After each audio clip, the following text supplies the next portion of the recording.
If you swim breaststroke in 2026, you're swimming a descendant of Mike Barrowman's technique. This is the story of innovation meeting obsession, of a coach with a radical idea and a swimmer willing to endure anything to prove it worked, of crushing Olympic heartbreak, transforming into 4 years of unbeaten dominance, and of a world record so far ahead of its time that it stood untouched for a decade. By the end of this video, you'll understand how Mike Barrowman revolutionized the 200-meter breaststroke and why his legacy still matters to every breaststroker today. Michael Ray Barrowman's story begins in the most unlikely place for an American swimming legend, Asunción, Paraguay. Born on December 4, 1968, while his father served abroad in the US Army. Mike's family later relocated to the United States, where the water became central to his life early.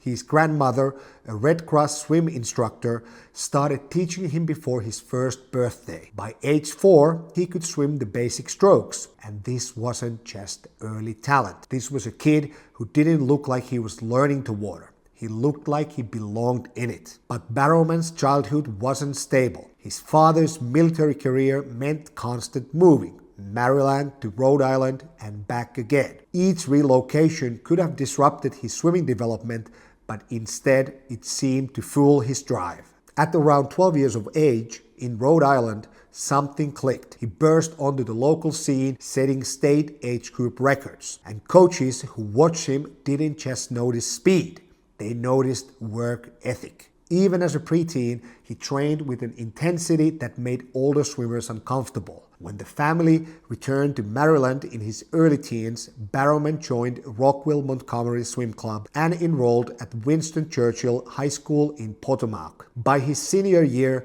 1986 to 87, he had become virtually untouchable in breaststroke events throughout the region. At the 1987 Washington Metropolitan Championships, he demolished meet records in the 200-yard individual medley, 151.80, beating his nearest competitor by over 8 seconds, and the 100-yard breaststroke in a time of 56.42. His high school coach, Mel Elrich, noticed something rare in the teenager. Elrich said Barrowman could compete with himself in training, pushing beyond what any coach demanded, driven by internal standards that seemed impossibly high. And this wasn't normal teenage behavior. Most high school swimmers train hard when the coach is watching. But Barrowman, he trained hardest when no one was looking. He had an almost frightening self-awareness about his technique, constantly analyzing every movement, every breath, every pull, every kick. But even with all this talent and drive, Barrowman was still swimming a traditional breaststroke, and that was about to change. April 1986, a routine practice session at the Rockwell pool. 17-year-old Mike Barrowman notices a new face on the deck, a blond man in his 30s who turned out to be József Nagy, a recently arrived coach from Hungary. Barrowman had heard rumors that a Hungarian coach was coming to town, someone who had worked with elite breaststrokers. Eager to impress, Barrowman pushed himself harder during that practice, showing off his best breaststroke technique. And after watching him swim, Nagy approached. With limited English, he said just 2 words: breaststroke, strong. And those 2 words became one of the most influential partnerships in breaststroke history. Because Nagy wasn't just another swim coach. He was a former national level breaststroker in Hungary who had become obsessed with improving the stroke's efficiency. After retiring from competition in the 70s, Nagy had studied biomechanics intensively, searching for a better way to swim the slowest stroke. He identified what he believed were fundamental flaws in the traditional breaststroke technique. The conventional wisdom was simple: pull with your arms, kick with your legs, and then glide forward. Pull, kick, glide, and repeat. But Nagy saw 2 major problems with this approach. First, too much vertical movement. Swimmers were popping their shoulders straight up for a breath and then dropping back down. All that up and down motion wasted energy without moving the swimmer forward. And second, the stroke had a built-in stall moments where speed dived between propulsive actions. And Nagy wanted continuity. He started devouring anything he could find: biomechanics, movement science, and famously a piece by Nobel Prize winning physicist Richard Feynman about wave patterns. And that's where the idea crystallized. A swimmer shouldn't fight against the waves. The swimmer's body should become the wave. So instead of popping up and dropping down, Nagy imagined the upper body surging forward, smooth, directed, and controlled. And instead of a two-beat system, pull and a kick, he built in a third piece into the cycle: a forward lunge, a surge, a moment of connection that carries speed through the gap between arm recovery and leg drive. And Nagy knew his idea would be controversial, and old school coaches dismissed it as nothing new. Some even insisted that Barrowman was simply swimming a very good traditional stroke. But Nagy had seen enough to believe in it. He'd already worked with the swimmers back in Hungary, and most notably one of his swimmers had placed 5th at the 1980 Moscow Olympics. And now, in Washington, D.C., he didn't just want to talk about the idea. He wanted to prove it. He needed an athlete willing to commit completely, someone obsessive enough to rebuild a stroke from the inside out. And in Mike Barrowman, found exactly that athlete. Now, if you heard wave breaststroke and you picture a big dolphin-like bounce, please erase that. Wave action breaststroke isn't about lifting high and diving deep. It's a way of organizing the stroke so the cycle stays connected through the pull and the kick. And here's the simplest way to think about it. Traditional breaststroke was often taught as a three-part cycle. You pull, kick, and then you glide. In practice, that model kind of accepted high levels of intracyclic velocity variation. Big velocity peaks when you pull and especially when you kick, and a deep valley in velocity between them. Nagy's wave action model targeted exactly that valley. Not by pretending you can propel yourself continuously forward, because no breaststroke does that, but by reducing how much you decelerate by timing the body lunge so you carry speed through the non-propulsive part of the stroke. The key difference is whether the breath becomes a vertical pop. In a traditional style, the head and the shoulders lift, the hips drop, and the frontal drag spikes, and speed collapses twice: during the head lift and when it returns into the water.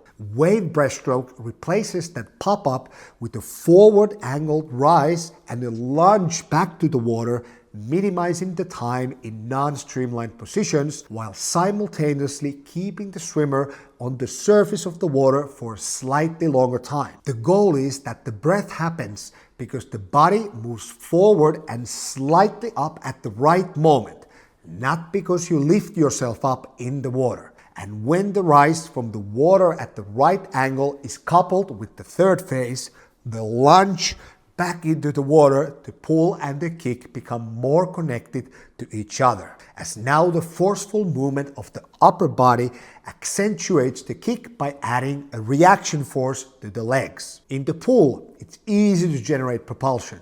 In the kick, it's even easier. The hard part has always been what happens between them. In a stop-start rhythm, swimmers finish the pull, recover the arms forward, and then wait for the line, waiting for that next push forward. And that waiting is where speed bleeds away. And Nagy's solution was to insert a connecting action, third phase, that is not a separate propulsion like another kick, but a forward lunge that carries momentum through that gap. And you can think of it as the body diving into the recovery. So as the hand shoots forward, the head returns down sooner, the chest presses into the water, and the hips rise behind it. And that mass shift helps you to reconnect to a long, narrow line faster. So instead of floating high and then collapsing, you're surging into that streamline. And that's the wave. When it's done well, the stroke looks connected. The arms feed the legs and the legs feed the arms, with less drop in the velocity between the propulsive phases. And what you need to understand is that Nagy wasn't making a small adjustment to existing technique. He was totally reimagining how a human body should move through the water during breaststroke. And Barrowman was about to become the living proof that it worked. Under Nagy's coaching, on deck at what was then the Kurlborg Swim Club, later known as Nation's Capital, Barrowman didn't just get trained. He got rebuilt in a living laboratory for the wave action breaststroke. But this wasn't gentle, supportive coaching relationship. This was fire meeting fire. At first, communication was a problem. Nagy spoke little English, so teaching wasn't explained in long speeches. It was pantomime, sketches, gestures, stopping a stroke mid-length and physically showing the shape he wanted. But the intensity of their connection didn't need perfect language. It just needed commitment, and Nagy's practices demanded it. The sets were infamous, hard, relentless, and precise. He would write training that a whole lane would try to survive, and within days you'd see swimmers drifting away, choosing easier lanes, avoiding the constant correction. But Barrowman didn't drift. He stayed, and he became the test subject, the athlete Nagy could push past normal limits, physically, technically, and emotionally. Because Barrowman had the one quality Nagy needed the most. He could handle being told every day that it still wasn't good enough. The dynamic between them was volcanic. They argued on deck, sometimes loudly, pushing each other's buttons in public. At the 1988 US Olympic team training camp, people watched Nagy scream, "I've seen girls kick faster," and Barrowman fired right back. So it wasn't polite, but it was probably honest. And here's what matters. After the arguments, after the brutal sessions, after the technical nitpicking that would break most swimmers, Barrowman just kept coming back. Because Nagy's style was criticism as fuel. He would tell Barrowman that others were better, that he was behind, that he wasn't close, that he wasn't special unless he proved it again tomorrow. And for most athletes, that would probably be poison. But for Barrowman, it became gasoline, and it created a partnership that was hard to describe from the outside. And one official called it a love-hate relationship, but that's probably too clean. I think it was mutual obsession. Nagy had the vision, breaststroke built on continuity and wave timing, and Barrowman had the willingness to suffer for the details and to stay in the relationship long enough for those details to become unbeatable. Their partnership worked because they shared the same refusal to accept good enough. And in swimming, when that refusal is aimed at the right target, timing, efficiency, and precision, it can turn a good swimmer into a champion. In 1988, after high school, Mike Barrowman enrolled at the University of Michigan, one of the true powerhouses of American collegiate swimming, where he trained under the legendary coach John Urbanchek. And what made Michigan interesting for Barrowman wasn't just the level of competition, it was the coaching combination, because Barrowman didn't left Nagy behind. During the college year, Urbanchek built the engine, broad training, aerobic capacity, race durability, and a steadier emotional support inside a demanding program. And then, during summers and school breaks, Barrowman would reconnect with Nagy, who stayed obsessed with the details, the timing, the feel of the stroke, the wave. And it was a rare setup. One coach who's kind of shaping the athlete and the other one who's shaping the stroke. And the results were immediate. In NCAA competitions, Barrowman became the standard in the 200-yard breaststroke. He won 3 consecutive NCAA titles, 1989, 1990, and 1991. And in 1990, he was named NCAA Swimmer of the Year with a swim that turned heads across the sport, the 1990 NCAA Championship 200-yard breaststroke. Barrowman went 153.77, an American record at the time, and the reaction wasn't subtle. Coaches didn't just say it was fast, They talked about it like it wasn't supposed to be possible. A miracle swim. The kind of performance that resets what people think the event can be. And when you look at the details of how he trained, you understand how he did it. Because behind the success was a regimen that looked, frankly, like it was designed to break human beings. While Barrowman wasn't physically imposing by elite swimming standards, around 5'11", roughly 165 pounds, he clearly wasn't the tallest guy on deck and he wasn't built like a weight room poster. So how did he dominate? First, flexibility, especially in the joints integral for breaststroke. His ankles, knees, and hips were unusually mobile. The range he could find in his feet mattered because breaststroke propulsion is not just strength. It's the ability to turn the foot and shin into a clean paddle at the right moment without fighting your own joints. And that wasn't just a gift. He worked for it. Years of mobility work, years of loosening those areas, years of making sure his kick could actually express all the power he had. Second, he was kind of built for the wave. Not because he looked perfect on deck, but because in the lunge phase, Barrowman could naturally hold the rounded, convex back shape Nagy wanted. Barrowman himself described that convex back posture as a key that let him apply force through the forward lunge. And that lunge, skimming forward along the surface, does two crucial things. It gets you back to the streamline faster, and it keeps you moving through the gap between pull and kick instead of stalling. But the biggest separator was how he trained. Barrowman and Nagy didn't build him around heavy weightlifting. They went in a different direction. Dynamic, explosive, repetitive work that matched the rhythm of racing. And old school tools came back. Medicine balls, plyometrics, and muscular endurance. There are stories of Barrowman throwing a 10-pound medicine ball against the wall for 30 minutes straight. So no sets and no reps, just 30 minutes of continuous work. And then the leg work. Brutal, repetitive plyometrics, like squatting down and jumping upstairs again and again, building the kind of legs that don't just kick hard once, but keep kicking hard when everything is burning. In the water, the workload matched the repetition.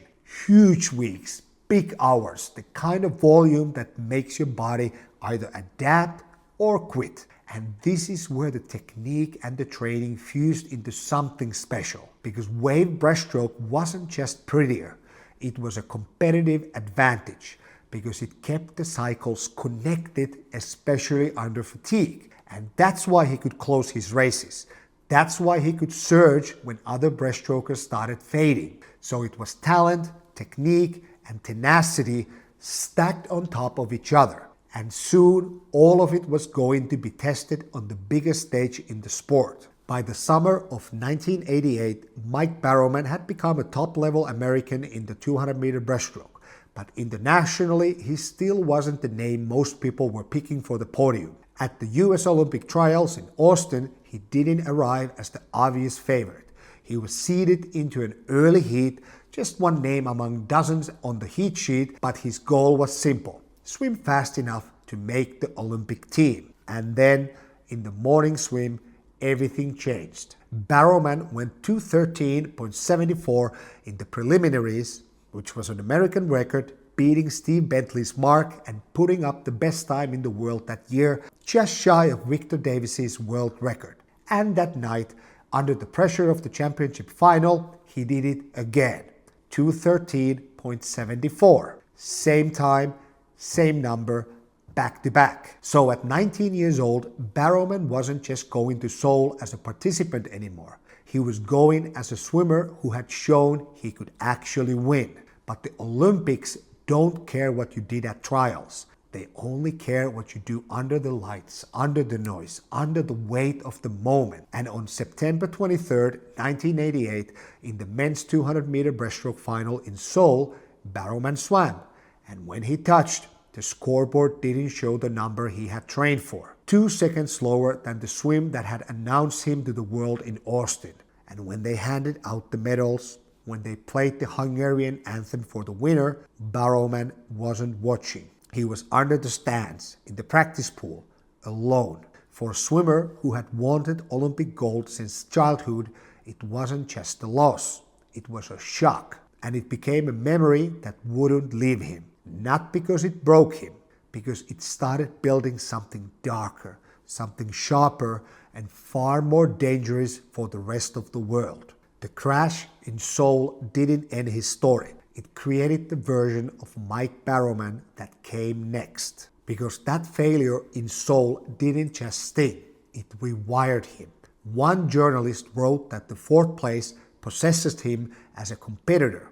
And if you want to understand the next 4 years of Mike Barrowman, that's the sentence. Because he didn't come back from Seoul defeated. He came back with a mission. Rather than wallow or quit, he took every ounce of anger and disappointment and poured it into something almost violent in its consistency. Every practice, every set, every early morning alarm, fueled by one image he couldn't get out of his head. His name on the scoreboard and the number 4 next to it. By 1991, he hadn't lost a race in his specialty since Seoul. And across the full Olympic cycle from 1988 to 1992, he won 15 of 16 major national and international 200-meter breaststroke finals. And that's not really a hot streak, it's just domination. And it started with the world record. In August 1989, less than a year after the Olympics, Barrowman swam 2:12.90 at the US Nationals in Los Angeles, breaking the world record Victor Davis had set at the 1984 Olympics. And the details matter here. It was the same pool, it was the same lane. It was the kind of symmetry you couldn't script better if you tried. And then the world tried to take it away. A couple of weeks later, Britain's Nick Gillingham tied the record at the meet in Bonn. And Barrowman's response became legend. Within 16 hours of hearing the news, while he was competing at a meet in Tokyo, he swam 2:12.89 to steal the record back by 100 of a second, the narrowest margin possible. And from there, it stopped being a comeback story and turned into a takeover. At the 1989 Pan-Pacific Championships in Tokyo, he won gold and showed the world that he was the guy everyone had to beat. In 1990, at the Goodwill Games, he dropped the world record again, down to 2:11.53, taking more than a full second off the event ceiling. And in 1991, at the World Championships in Perth, he won the world title in 2:11.23, beating a stacked field that included Gillingham and Hungary's rising star Norbert Rosa. And by the time the 1991 Pan-Pacific Championships arrived in Edmonton, Barrowman wasn't just winning his event. He actually swept 3 gold medals, 100 breast, 200 breast, and the medley relay. And that's when the sport's perception started to shift. For years, the 200 breaststroke had been treated like an awkward event. Slow, technical, almost unglamorous. Now, US Swimming Information Director Jeff DeMond said it plainly. All that's changed. I hereby declare it a glamour event for the United States because Barrowman had done something rare. He didn't just win. He pushed the boundaries. He broke the world record 6 times, eventually taking it from Victor Davis's 2:13.34 all the way down to 2:10.16, a drop of more than 3 seconds at the world record level. And in swimming context, that's an earthquake. But there was still one thing missing, the Olympic gold, the one medal he had imagined for years. The one medal Seoul had denied him. Now, with the world record and the world watching, it was waiting in Barcelona. And by the time the 1992 Barcelona Olympics arrived, Mike Barrowman was firmly established as the man to beat in the 200-meter breaststroke. At 23 years old, he was at the peak of his powers. He had been named Swimming World's World Swimmer of the Year twice, in 1989 and 1990. He was the reigning world champion and a world record holder, and he had not lost his signature race in almost 4 years. But Olympic pressure can undo even the greatest champions, and Barrowman was determined not to repeat the mistakes of Seoul. In his preparation, he even scouted the Olympic venue months ahead and gleefully found a McDonald's near the team hotel so he could keep his quirky pre-race ritual intact during the games. And on the morning of July 29, 1992, before the final event happened, Barrowman sent a message. In the heats, he swam 2:11.48, an Olympic record, and not a survival swim, not a save it for tonight swim. It was a statement, because this time he wasn't going to tiptoe around the Olympics. He was going to take control of them. When the 200-meter breaststroke final came later that day, Barrowman was ready. US coach Eddie Reese had pulled him aside in the Olympic Village to remind him how much the struggling American team needed a big performance. The US had been having an underwhelming meet by their standards. What Reese was effectively saying, now is your time to lead. And Barrowman did not disappoint. He surged to the lead from the start and never relinquished it. And this is where we need to talk tactics, because this wasn't just lead and hang on.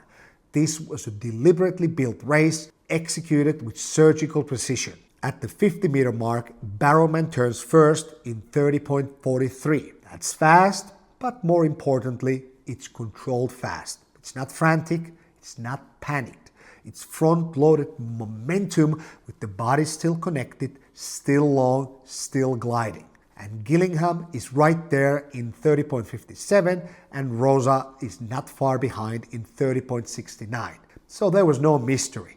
This was not going to be a solo swim. The two best challengers in the world are on his shoulders immediately. At 100 meters, Barrowman hits the wall in 103.91, still in the front. Gillingham turns in 104.10 and Rosa in 104.45. That means the race is already showing its shape. Barrowman isn't waiting to bring it home. He's building the lead early and forcing the others to chase at his rhythm. And at 150 meters, Barrowman turns in 137.12. Gillingham is 137.69 and Rosa is 137.87.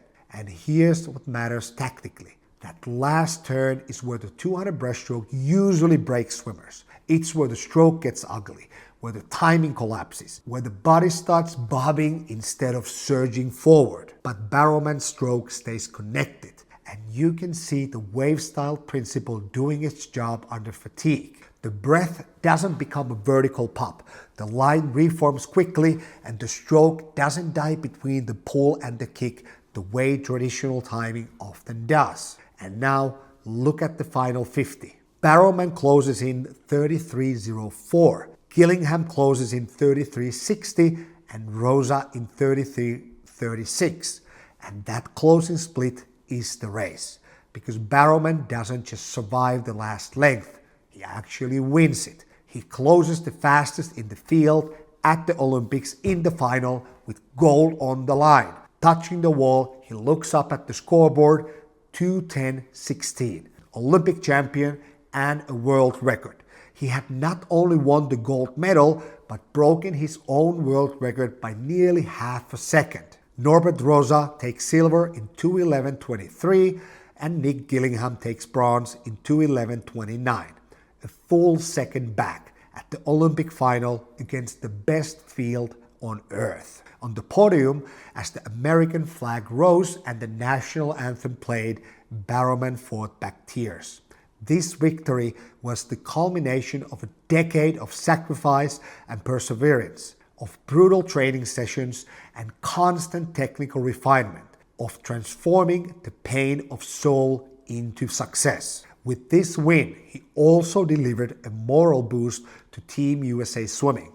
Barrowman hoped his performance would spark everyone else and get the guys moving, and his swim was hailed as a stroke of excellence that helped redeem the US men's team at those games. Barrowman had finally achieved his lifelong dream, and the gold medal wasn't just personal, it was proof that the wave action technique and all the hard work had fundamentally changed the game. In just a few years, Barrowman had pushed the 200-meter breaststroke forward by seconds and not by tenths. A quantum leap in an event where progress is usually microscopic. And his 2:10.16 was so far ahead of its time that it stood as the world record for more than a decade, unbeaten until 2002 when Kosuke Kitajima, legend on his own right, finally broke it with 2:09.97. The kid who finished fourth in Seoul had become Olympic champion,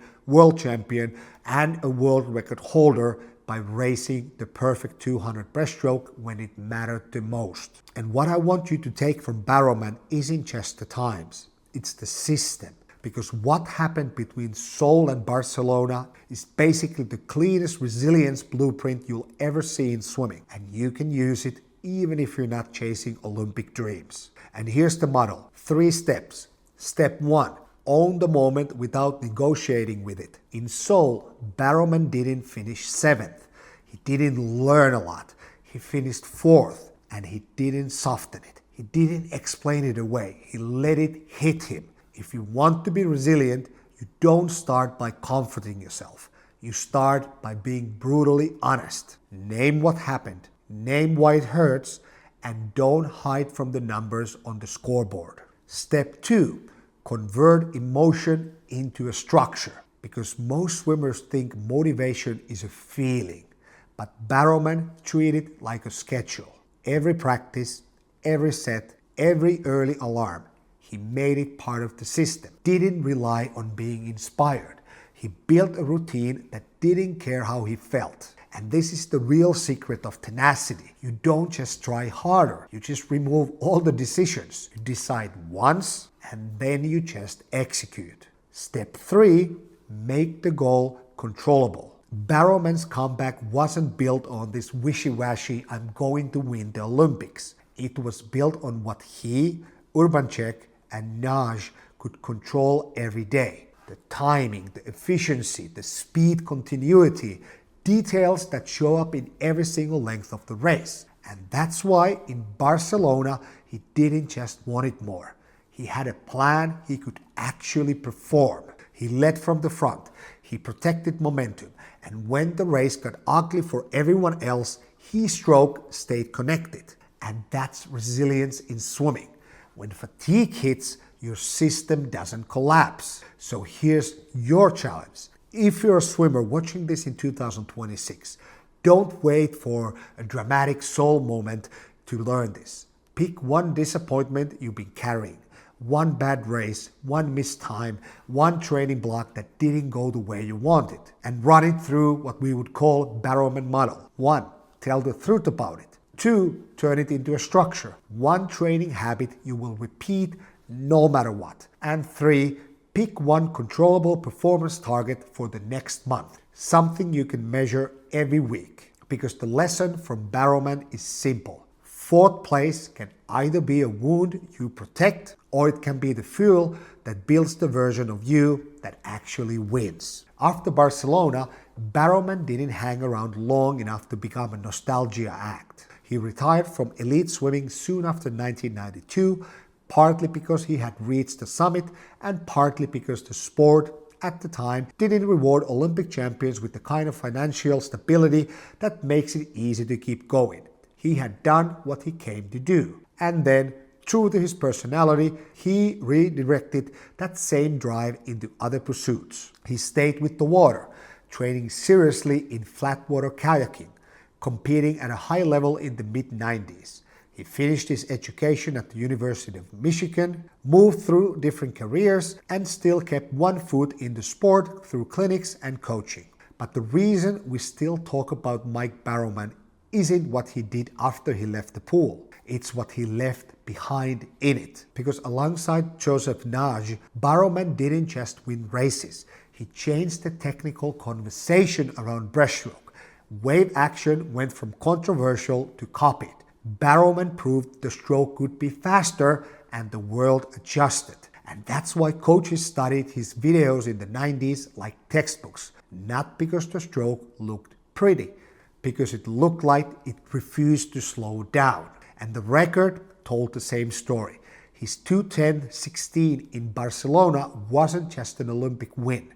It was a benchmark that stayed out of reach for years, and it forced the rest of the world to evolve. Later champions like Kitajima and more recently Petey didn't just copy Barrowman stroke for stroke because the sport kept moving, but they raced in the world he helped to create. Faster tempos, more aggressive rhythms, and less wasted time. More demand for that speed continuity. And beyond technique, his story carries a second legacy, the psychological one.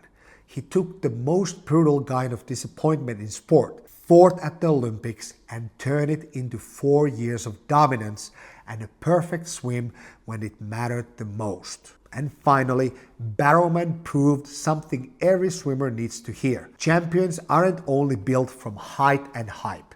He wasn't the biggest guy in the field. He didn't win because he looked intimidating on deck. He won because he maximized what actually decides breaststroke races. Timing, efficiency, and the willingness to obsess over details for years. And that's the real legacy of Mike Barrowman. Not just what he achieved, but what he made possible for every breaststroker who came after him.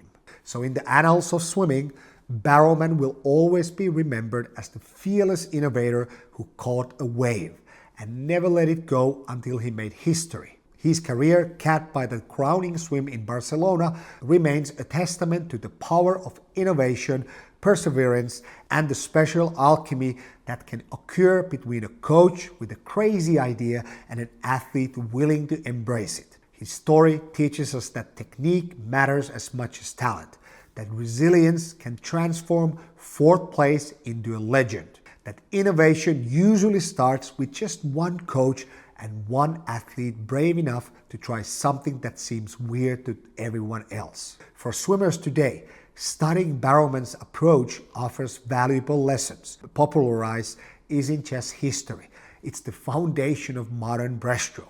Understanding how he maintained momentum, how he used the body wave to reduce dead time in the stroke, how he turned flexibility into usable propulsion, those are principles that still apply in 2026 and beyond. So the next time you dive into the pool for breaststroke, remember, you're riding a wave that Mike Barrowman helped to create. And if you're willing to embrace innovation, push through setbacks, and work with the kind of obsessive dedication he brought to the sport, who knows, maybe you'll be the one to push the boundaries even further. And if you want help with your wave breaststroke from me, join my swim rehearsal community. Inside, you'll get all your questions answered.